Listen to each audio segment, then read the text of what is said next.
Você irá ouvir agora a mais uma homilia com o nosso vigário, Padre Felipe Sinelli, da Paróquia dos Santos Anjos, Rio de Janeiro.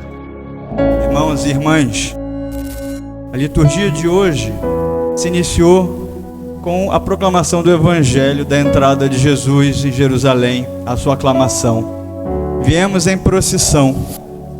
Aqueles que não foram à missa no sábado, com a liturgia do sábado, ou não leram o Evangelho, talvez possam se perguntar qual a razão de Jesus ser tão aclamado agora, entrando em Jerusalém, se ele já tinha entrado outras vezes, se ele já tinha ido em tantas cidades, feito tantos milagres, e essa aclamação ainda não tinha acontecido. O Evangelho de ontem dá o contexto para toda a Semana Santa. Ele nos mostra que Jesus tinha ressuscitado Lázaro numa cidade muito próxima de Jerusalém. E ele já estava morto há 4 dias, o que mostra que ele não seria somente um profeta, que seria capaz de ressuscitar alguém que tinha acabado de morrer, porque na crença daquela época, até 3 dias o corpo ainda não estava corrompido, e algumas pessoas até poderiam voltar. Outros profetas já tinham ressuscitado mortos assim.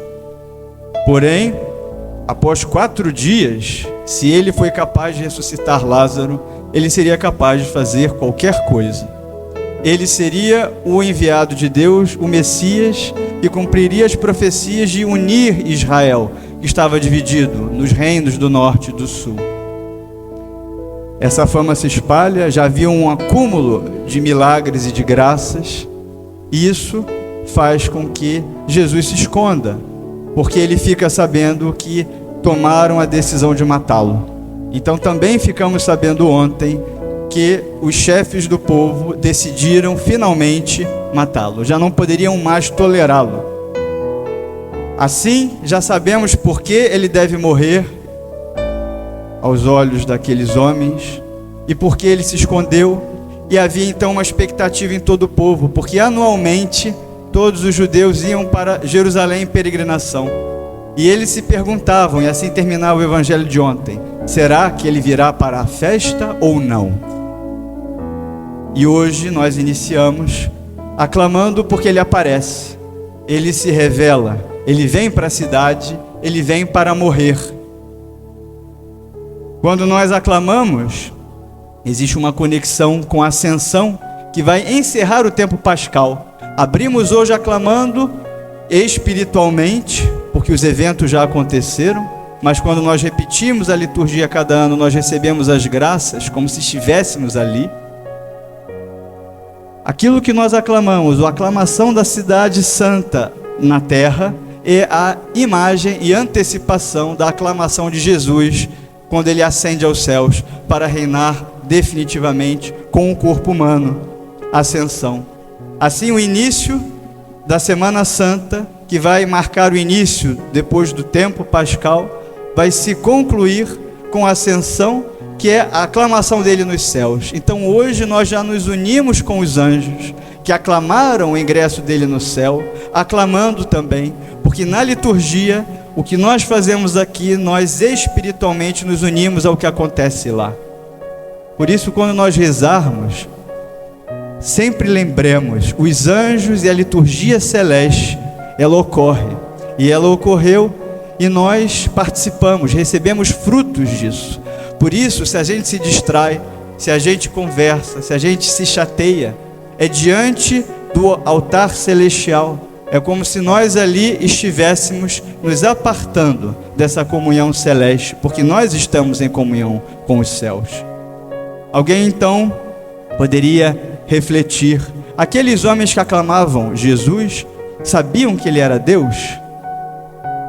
Provavelmente não.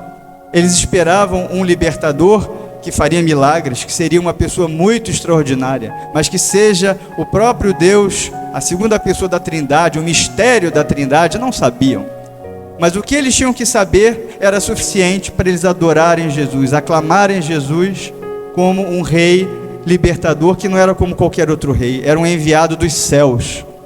E Jesus entra com os sinais reais, o burrinho, a referência à jumenta que nunca foi montada, a profecia de Zacarias, eles conheciam, Salomão, que ao ser coroado entra na cidade montado nesse jumentinho, ou num jumentinho, ele tem todos os sinais reais, e o povo aclama com sinais reais. Hosana, dá-nos a salvação, significa isso, de um salmo que também diz, bendito que vem em nome do Senhor, dirigido ao Messias. Eles estavam reconhecendo o povo que entrava, os peregrinos. Quem estava na cidade, o evangelho de hoje que nós ouvimos lá fora, disse e perguntava, quem é ele? Porque muitos na cidade não sabiam direito quem ele era.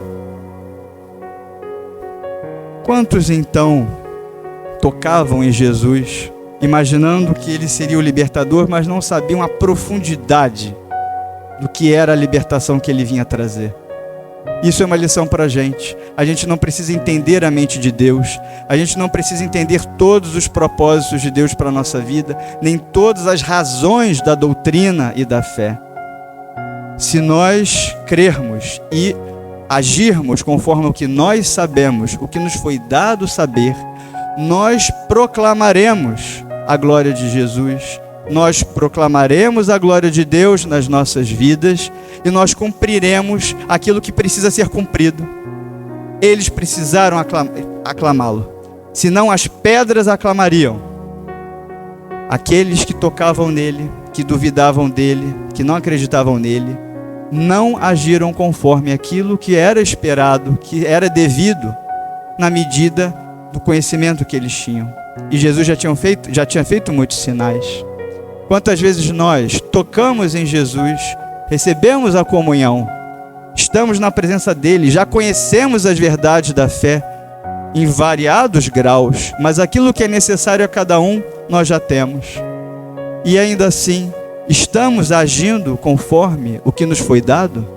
Estamos glorificando Jesus conforme ele espera ser glorificado, conforme é devido a ele, como Deus e Salvador meu e seu? E assim isso nos conecta com a segunda parte da liturgia, que é a da paixão. Hoje nós normalmente chamamos de Domingo de Ramos, mas é Domingo de Ramos e da paixão do Senhor. E alguém poderia perguntar, por que paixão do Senhor hoje junto com Ramos? O que tem a ver se ainda vai ter a sexta-feira? E aí tem algumas razões. Razão histórica. Em Jerusalém, porque ali estão os lugares santos, hoje eles celebravam só o Domingo de Ramos, faziam a procissão passando pelos caminhos de Jesus. Na tradição de Roma, sempre aos domingos, as grandes solenidades, como o próximo domingo é a Páscoa, para celebrar a paixão teria que ser no domingo antes da Páscoa, hoje. E assim as duas tradições, Roma e Jerusalém, se unem na história. E isso tem um sentido espiritual, porque a glorificação de Jesus ao entrar na cidade como Messias é o cumprimento da profecia para os judeus. Ele é o Salvador. Aqueles que se abriram a Deus, à graça de Deus, aos sinais de Deus, o reconheceram o Messias.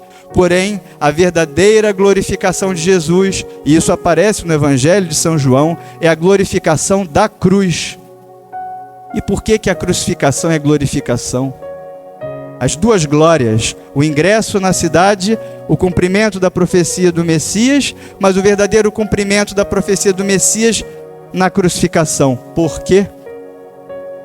Porque o verdadeiro prodígio messiânico, a verdadeira glória do Messias é morrer para nos resgatar da morte eterna.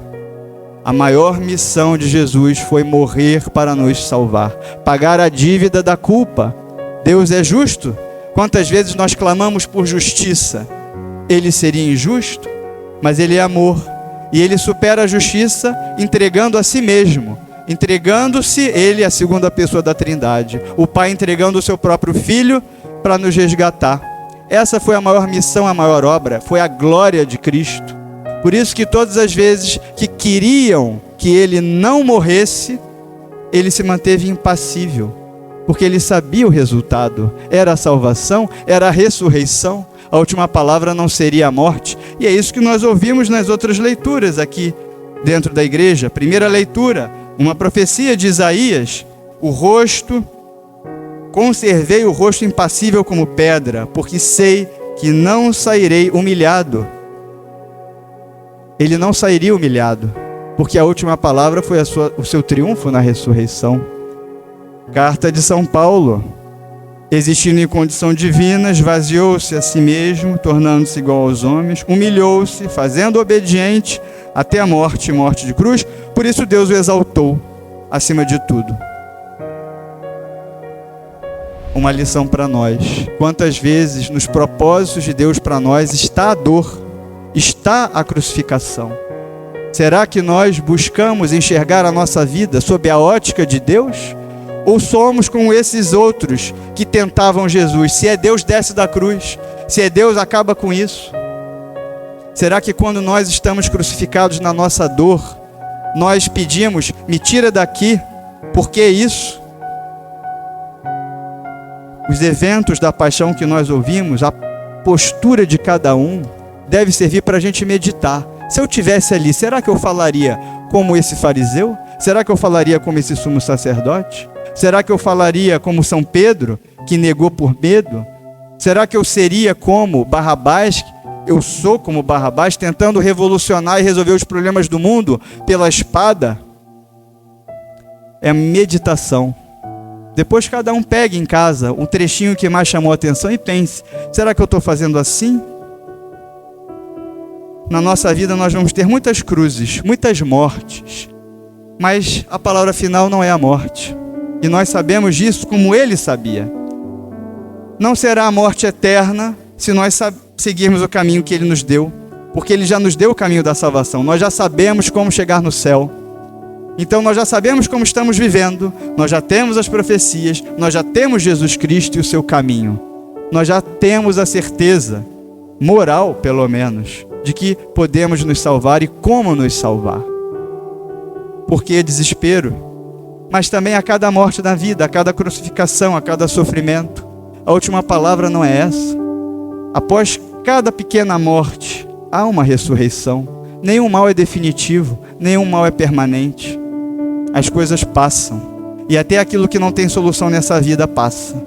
Porque o que vai contar, de fato, é o que vai durar para a eternidade. E essa eternidade já acontece hoje na nossa alma. Porque enquanto a situação externa pode ser a mais caótica possível, quem tem Deus dentro de si está vivendo o céu, no meio da cruz, e é um mistério, mistério de amor e dor. E esse é o mistério da cruz, porque na dor se manifestou o amor. Ele não precisava ter sofrido, ele não precisava ter passado por nada disso, mas por justiça e por amor, para mostrar o quanto ele nos ama, ele quis sofrer até o extremo. E sofreu muito mais do que a gente, porque ele, tendo uma onisciência também, assim como com a sua onisciência conheceu Natanael, antes de conhecê-lo fisicamente, debaixo da figueira, conhecia o coração dos fariseus, conhecia o nosso coração, muito antes que a gente nascesse. E ele sabia que estava resgatando cada um de nós. Por isso, meus irmãos e irmãs, vamos meditar essa glória de Jesus que cumpre as profecias, a glória de Jesus que é aclamado nos céus e é aclamado a cada Eucaristia, a cada liturgia, e que deve ser aclamado e recebido em nossas vidas, não só com palavras, mas com atos, como aqueles que cumpriram o que era devido a eles, aclamaram Jesus, reconheceram que era o Messias. E assim, a cada cruz, a cada dor, nós vamos enxergar o sentido. Não vamos ser como esses fariseus, ou como Pedro lá atrás, que falou: não, longe de ti morrer, longe de mim sofrer. É remédio, é glorificação. É na fraqueza que Deus manifesta a sua força. E depois que a dor passar, e muitas delas passam, fica o quê? Que frutos colhemos? Vem a ressurreição, e de ressurreição em ressurreição nessa vida, nós vamos caminhando para a ressurreição definitiva. Aquele eterno dia na presença de Deus, em que na glória incessante nunca mais teremos dor, nunca mais teremos sofrimento. Vivamos bem essa Semana Santa, meus irmãos, e vamos lendo as liturgias de cada dia, acompanhando os passos de Jesus e nos perguntando: será que nessa situação eu faria isto ou faria aquilo? E assim nós seremos transformados, receberemos a graça em nossas almas. E assim, na Páscoa que vai chegar, o fim da abstinência e do jejum vai chegar, essa certeza que temos a cada fim de Semana Santa, a cada Páscoa, vai ser a certeza de cada ressurreição e cada Páscoa em nossas vidas. Assim seja.